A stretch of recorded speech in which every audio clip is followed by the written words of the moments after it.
Sega.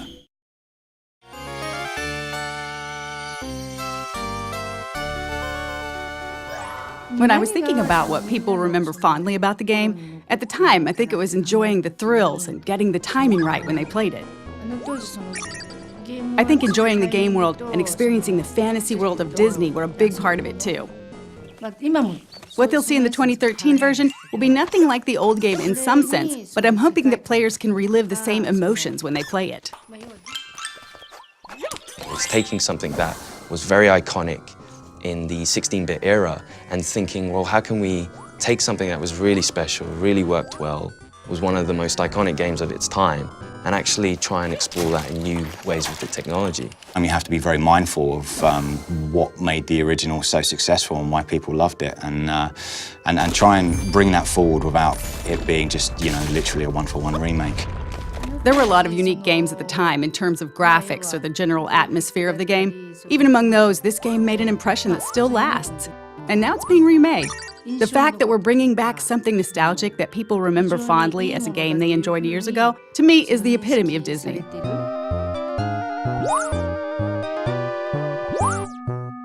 The original game, it just had a lot going for it. I think even the name Castle of Illusion was something cool, straight away Castle of Illusion says, oh, what's that? Oh, what's inside that castle? And then you've got Mickey Mouse, biggest character in the world, so straight away you're like, oh, that's awesome, we can play Mickey Mouse through this Castle of Illusion. And it innovated on all levels, camera, control, platforming, and I think the core gamers absolutely loved it.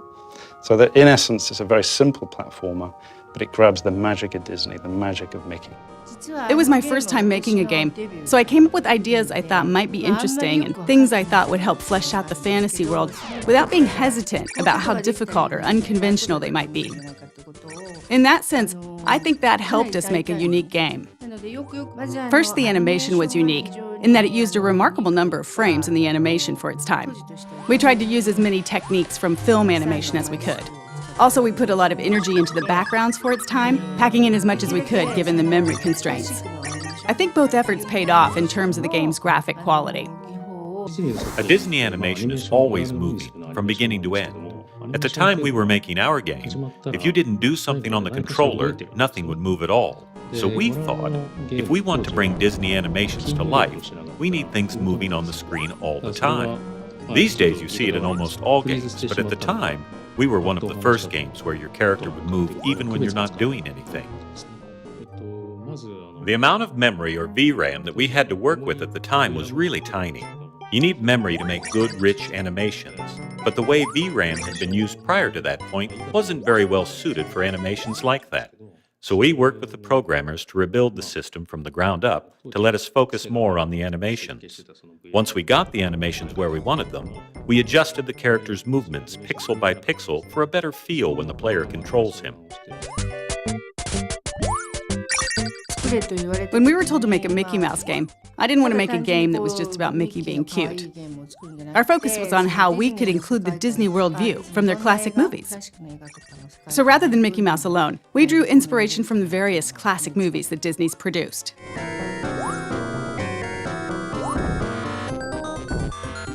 Games at the time were 8-bit or 16-bit, so there wasn't really a lot of room to work with. Most people in the industry weren't putting a lot of work into graphics or creating animations that conveyed a lot of character emotion. When we watched Disney movies and Mickey, it seemed like such a waste to take the fluid animations and beautiful backgrounds and turn them into pixelated graphics. So I think we put a lot more work into the graphics than any other title at the time.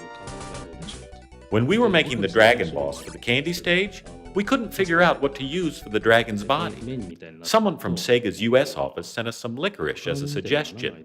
Most of the team hated it, but I couldn't stop eating it. I was holding one of the hollow ones in my mouth and breathing through it like a straw as I worked, and ended up filling the whole room with the smell.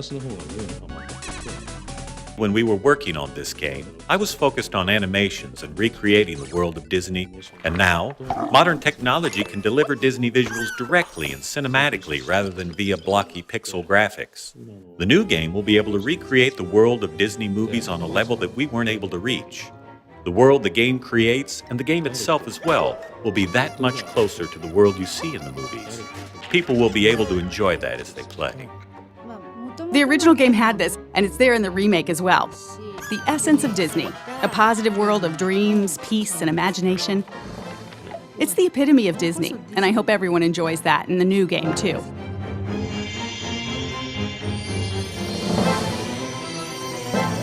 We're very fortunate to be still working with the original producer of the game. I don't think many other studios have ever had that opportunity. Sega actually approached us about this a number of times, so I've seen prototypes and ideas from other developers as well. But with SSA's prototype, it took me back to when I was working on the original game. It reminded me of things I was feeling at the time, or what was going through my head as I was working on it. That's a wonderful thing, and it made me really want to work with them. The prototype we delivered was actually to be presented to the producer of the original game.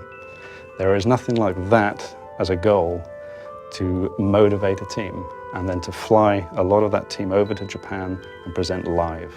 I myself was quite nervous. I've heard that the producer was very tough, very talented. She did the original game. We were there in the meeting, everything was quiet. She walks in, everybody's very nervous.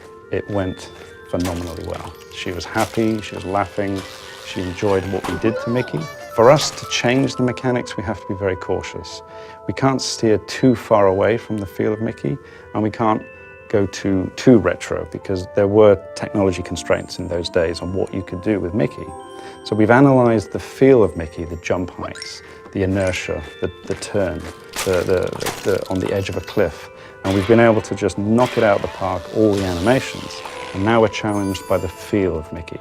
So we feel we can move from the retro to retro plus. We can do more of what I think the gamers in those days would have loved because of our technology. It's more lifelike, it's more fun. The lighting effects are taken into the account, the candlelight in the background. So all of a sudden the personality, the core pillar of the game, Mickey, is brought to life. And that's something that we really want to do with Castle of Illusion, is try and modernize Mickey, but put him in the context of what we had before in the original game. And our challenge then is to try and improve the animations, the look and feel of Mickey, the characters around Mickey, the environments that he's in, and even the music score is a massive part of that whole Disney package. Primarily, we're able to do a lot more with the sound effects, the mixing, the environmental effects. I mean, these are all things that we come to expect without realizing it. If a fan of the original picks up and plays the new Castle of Illusion, I think they're going to be really surprised.